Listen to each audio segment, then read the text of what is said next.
দীপ্তি শৰ্মাবোৰৰ ক্লাছলৈ সকলোকে স্বাগতম জনাইছোঁ। এই কালি যে থাকি গৈছিলে 525 আৰু 125ৰে বিভাজ্যতা আৰু দেখুৱাম আজি উদাহৰণসহ 11ৰে বিভাজ্য।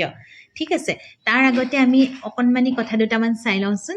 বৰ ধুনীয়া এটা শৃংখল আছে যে 1 square equal to 1, 11 square equal to 121 আৰু যদি 111 স্কুৱেৰ হয় তেতিয়াহ'লে 1 2 3 2 1। এটা কথা মন কৰিছেনে? একদম মন কৰকচোন। এতিয়া 1 যেতিয়া আছিল তেতিয়াহ'লে আমি পালোঁ অকল 1, হয়নে? আৰু যেতিয়া 11 স্কুৱেৰ তাৰমানে দুটা 1 আছে নাই, দুটা 1 থাকোঁতে 1 2লৈকে গ'ল, আকৌ 1 হ'ল, আকৌ 1 2 3 তাৰমানে 111 যেতিয়া স্কুৱেৰ কৰিছোঁ তেতিয়াহ'লে 3লৈকে গ'ল, আকৌ 2 1 মানে আকৌ কমি আহিলে।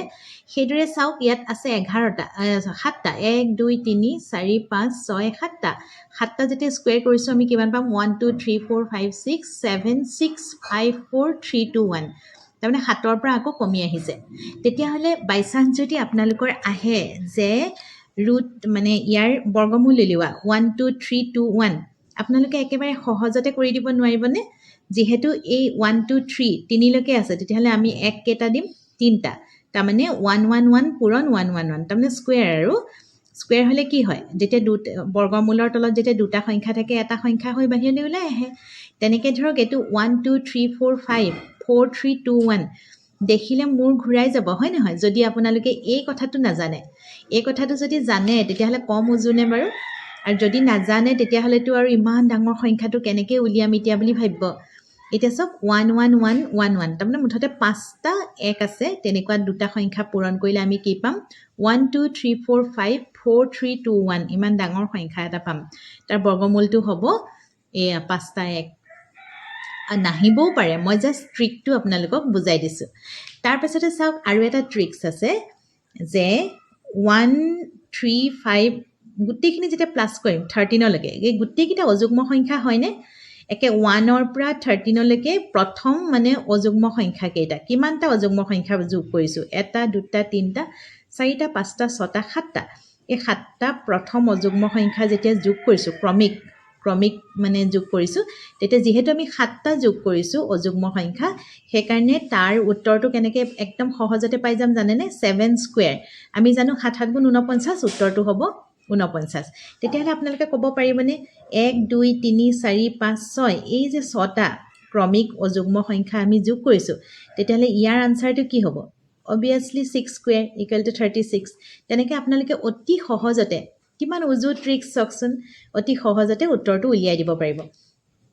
তাৰপিছতে মই আহিছোঁ এই বৰ্গমূলৰ চিনকেইটালৈ, যে বৰ্গমূল 81, বৰ্গমূল 121 আৰু বৰ্গমূল 169। তাৰ আগতে মই এটা কথা কৈ লওঁচোন, আপোনালোকৰ যেতিয়া এককৰ স্থান আমি কেনেকৈ জানিম? যদি আপোনাৰ ধৰি লওক 1 আছে, 1 হ'লে কোন দুটা সংখ্যাৰ পূৰণ হ'ব পাৰে? এতিয়া আমি প্ৰথমটো পাইছোঁ 81, হয়নে? তেতিয়াহ'লে তাত হয় 1 গুণ 1 হ'ব, নহয় 9 9 গুণ 81, হয়নে? তাৰমানে আপুনি হয় এককৰ স্থানত, তাৰমানে এককৰ স্থানত যদি 1 থাকে তেতিয়াহ'লে আপুনি সংখ্যাটো পাব কাৰ বৰ্গ হ'ব? হয় 1ৰ বৰ্গ হ'ব, নহয় 9ৰ বৰ্গ হ'ব। আকৌ যদি এককৰ স্থানত 4 থাকে তেতিয়াহ'লে হয় 2 বৰ্গৰ হ'ব, নহ'লে 8ৰ বৰ্গ হ'ব। 5 থাকিলে 5ৰ বৰ্গ, 6 থাকিলে আপোনাৰ 4 বা 6 বৰ্গ হ'ব। তেনেকৈ 9 থাকিলে 3 বা 7ৰ বৰ্গ হ'ব। এই কথাকেইটা যদি আপুনি মনত ৰাখে বহুত উজু হৈ যাব। তাৰমানে আমাৰ যেনেকৈ কোন বনেগা কৰ'ৰপতিত এই যে হেৰিকেইটা দুটা 50-50 অপশ্যনকেইটা কাটি দিয়ে, আপুনি ধুনীয়াকৈ অপশ্যনকেইটা কাটি লৈ দুটা অপশ্যনৰ মাজত ধুনীয়াকৈ উলিয়াব পাৰিব। কিমান মানে সুন্দৰ কথা চাওকচোন। আৰু এটা কথা মই আপোনালোকক কৈ থওঁ, এতিয়া 2 আৰু 8 দুইটা যুগ্ম সংখ্যা হয়নে? যুগ্ম সংখ্যাৰ বৰ্গ সদায় যুগ্ম হয়। এইটো চাওক 4 আৰু 6 এই দুটাৰ যুগ্ম সংখ্যা সদায় 6 হ'ল, হয়নে? তাৰমানে যুগ্ম সংখ্যাৰ বৰ্গ সদায় যুগ্ম হয় আৰু অযুগ্ম সংখ্যাৰ বৰ্গ সদায় অযুগ্ম হয়। এতিয়া 1 আৰু 9 অযুগ্ম, 1 পালে। তেনেকৈ আপোনাৰ 5 পালে, 3 আৰু 7ৰ 9 পালে। সেই কথাকেইটা মনত ৰাখিব। এনেকুৱা অংক আহিব পাৰে √81 + 1 √121 √169।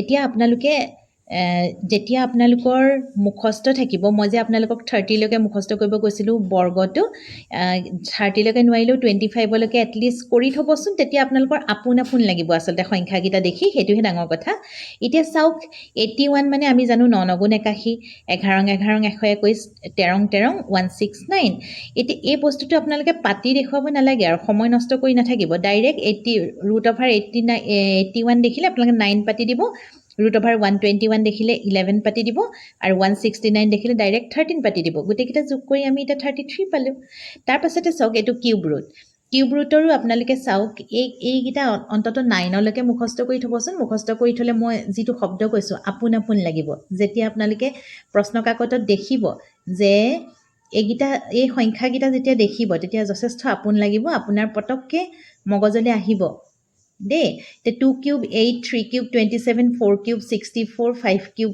125 6 কিউব 216 7 কিউব 343 8 কিউব 512 আৰু 9 কিউব 729 আপোনালোকে অন্তত এইকেইটা অকণমান 3-4 বাৰ অকণমান চাব তেতিয়া মানে মই কৈছোঁ নহয় ভাল লাগিব আপোনালোকৰ ঠিক আছে এতিয়া চাওক cube root of 27 cube root of 64 cube root of 125 cube root of 216 আমি এতিয়া তাৰ এইটো যদি আমি জানো মুখস্থ কৰি থওঁ তেতিয়াহ'লে আমি গম পাম 27 মানে 3 কিউব 64 মানে হৈছে 4 কিউব 125 মানে 5 কিউব আৰু 216 মানে হৈছে 6 কিউব এতিয়া মই জাষ্ট এনেই বস্তু এটা আপোনালোকক দেখুৱাই থওঁ যাতে আপোনালোকৰ কনচেপশ্যনটো ক্লিয়াৰ হৈ থাকে আপোনালোকে পৰীক্ষাত এইবোৰ কৰি থাকিব নালাগে এতিয়া কিউব ৰুট মানে কি জানেনে 1/3 তাৰমানে টু দি পাৱাৰ দেই এই যে ইয়াত এটা সংখ্যা আছে তাৰ পাৱাৰ কিমান পাৱাৰটো কিমান হ'ব 1/3 যদি আপোনাৰ অকণমান অকল যদি বৰ্গমূল চিনটো থাকে তেতিয়াহ'লে তাক আপুনি লিখিব পাৰিব পাৱাৰ 1/2 বুজি পাইছে এই বস্তুটো আচলতে কেনেকৈ কেনেকৈ তাৰমানে আপোনাৰ 3 কিউব থাকিলে কেনেকৈনো 3 হৈ আনচাৰটো ওলাই আহে সেই বস্তুটোহে আপোনালোকক মই দেখুৱাব বিচাৰিছোঁ জাষ্ট কনচেপ্টটো ক্লিয়াৰ হৈ থাকক তেতিয়া আপোনালোকৰ বহুত ভাল লাগিব তাৰমানে ঠিক আছে এতিয়া চাওক এটা 3 কিউব আছিলে হয়নে আৰু এইটো কিউব ৰুটৰ কাৰণে আমি কি লিখিলোঁ 1/3 আকৌ 4 কিউব আছিলে 1/3 5 কিউব 1/3 6 কিউব 1/3 এতিয়া 3 কেঞ্চেল গুচি গ'ল 3 টু দি পাৱাৰ 1 মানে 3 4 টু দি পাৱাৰ 1 মানে 4 5 প্লাছ 6 ধুনীয়াকৈ 18 পাই গ'লোঁ কিন্তু আপোনালোকে ইমানখিনি কথা ভাবিবলৈ চিন্তিবলৈ সময় থাকিব জানো পৰীক্ষাত আপোনালোকে এটা কাম কৰিব ডাইৰেক্ট যেতিয়া দেখিব কিউব ৰুট অফ 27 ডাইৰেক্ট 3 লিখি দিব কিউব ৰুট অফ 64 থাকিলে ডাইৰেক্ট 4 লিখি দিব এইটো থাকিলে 5 এইটো থাকিলে 6 ডাইৰেক্ট লিখি দিব লিখি পেলাই আপোনালোকে যোগ কৰি পেলাব তাৰ কাৰণে মানুহক মেথছৰ প্ৰেক্টিছৰ প্ৰয়োজন আপোনালোকে জাষ্ট কথাখিনি বুজি 3-4 বাৰ প্ৰেক্টিছ কৰিব আপোনালোকৰ পৰীক্ষাত একেবাৰে আপোনাৰ কিমান বুলি ক'ম আৰু 10 ছেকেণ্ডতে অংকটো ওলাই যাব আহিছোঁ কালি থাকি যোৱা বিভাজ্যতাৰ সূত্ৰকেইটালৈ 525 আৰু 125ৰে বিভাজ্যতা এতিয়া কেইটামান সংখ্যা দিছোঁ চাওকচোন 320 302 441 5235 4790 10283 এতিয়া আমি এটা কথা জানিব লাগিব যে এটা সংখ্যা 5ৰে বিভাজ্য হ'বলৈ তাৰ এককৰ স্থানত 0 বা 5 থাকিব লাগিব তেতিয়াহ'লে চাওক 320টো বিভাজ্য হ'ব 5ৰে আৰু 5235 4790 এই দুটা সংখ্যাও 5ৰে বিভাজ্য হ'ব কাৰণ তাৰ এককৰ স্থানত কি আছে 0 অথবা 5 আছে আৰু বাকীকেইটা সংখ্যা চাওক 302 441 10283 এইকেইটা সংখ্যাৰ এককৰ স্থানত কি আছে ক্ৰমে 2 আছে 1 আছে আৰু 3 আছে সেইকেইটা সংখ্যা 5ৰে বিভাজ্য নহয় এতিয়া ধৰক 25ৰে কেনেকৈ বিভাজ্য হ'ব এটা সংখ্যা 25ৰে বিভাজ্য হ'ব যদি ইয়াৰ একক আৰু দশকৰ স্থানত কি থাকিব লাগিব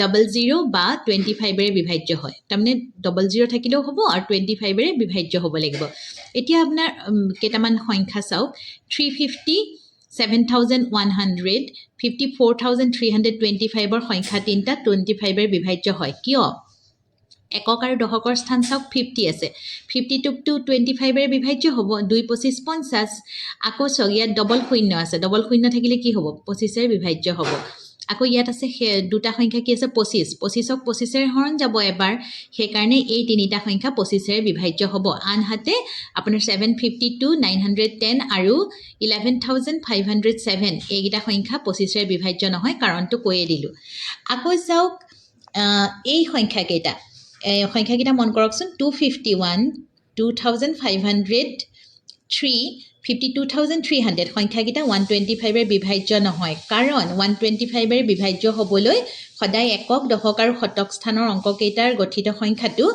হয় 000 হ'ব লাগিব নহয় 125ৰে বিভাজ্য হ'ব লাগিব ধৰি লওক 3000ৰ কি আছে তিনটা একক দশক শতক স্থানত তিনটা শূন্য আছে আকৌ এফালে 250 আছে 250 টোক 125ৰে দুবাৰ যাব আকৌ এফালে আছে 125 টো 125ৰে এবাৰ যাব সেইকাৰণে এই সংখ্যাকেইটা কি হ'ব 125ৰে বিভাজ্য হয় কিমান ধুনীয়া চাওকচোন কথাকেইটা জাষ্ট মনত ৰাখি যাব আপোনালোকে ডাঙৰ সংখ্যা দেখিলেও ভয় খাব নালাগে এতিয়া ধৰক 52,300 এইটো 125ৰে বিভাজ্য নহয় আপোনালোকে দেখিলেই গম পাই যাব দেই এতিয়া চাওক মই 11 লৈ আহিছোঁ হা ইয়াত চাওক সংখ্যা দিয়া আছে 13x2741 এই সংখ্যাটোত xৰ অংকটোৰ মান উলিওৱা যাতে ই 11ৰে বিভাজ্য হয় আমাৰ তাৰ ফৰ্মুলাটো হৈছে সংখ্যাটো 11ৰে বিভাজ্য হ'বলৈ ইয়াৰ যুগ্ম স্থান আৰু অযুগ্ম স্থানবোৰত থকা অংকসমূহ বেলেগে বেলেগে যোগ কৰি উলিওৱা সমষ্টি দুটাৰ বিয়োগফল 0 নাইবা 11ৰে বিভাজ্য হ'ব লাগিব এই উদাহৰণটো দিলে আপোনালোকে সুন্দৰকৈ বুজি পাব চাগে এতিয়া চাওক অযুগ্ম সংখ্যা 17 তাৰমানে অযুগ্ম স্থান আৰু দেই এইটো হৈছে প্ৰথম স্থান এইটো তৃতীয় স্থান এইটো পঞ্চম স্থান আৰু এইটো হৈছে সপ্তম স্থান এতেকে 17x1 এইকেইটা চাওক আমি যোগ কৰি দিলোঁ তাৰপিছত কৈছে বিয়োগফল হয়নে মাইনাছ এটা দিলোঁ দি পেলাই যুগ্ম স্থানকেইটা 4 2 3 সেইকেইটা হৈছে যুগ্ম স্থান সেইকেইটাও যোগ কৰি দিলোঁ 4 2 3 যোগ কৰি দিলোঁ যোগ কৰি দিওঁতে এইটো কি পালোঁ 7 × 8 7 × 9 9 + x - এই গোটেইকেইটা যোগ কৰি 9 পালোঁ এতিয়া 9 9 কটাকটি গুচি গ'ল আমাৰ থাকিলেগে x এতিয়া xৰ স্থানত আমাৰ এনেকুৱা এটা সংখ্যা বহাব লাগিব যিটো হয় 0 হ'ব নহয় 11ৰ গুণিতক হ'ব লাগিব 11ৰ গুণিতক কোনবোৰ 11 22 33 তাৰমানে 11 × 11 2 11 22 3 11 33 হয়নে কিন্তু এতিয়া তাততো আমি অকল এটা ডিজিটহে বহুৱাব লাগে এটা অংক বহুৱাব লাগে সেইকাৰণে আমি কি কৰিম এইকেইটা সব ডবল ডিজিট সেইকাৰণে আমি ইয়াত কি বহাব লাগিব 0 বহাব লাগিব তেনেহ'লে আজি পাঠটো ইমানতে সামৰিছোঁ কাইলৈ পুনৰ লগ পাম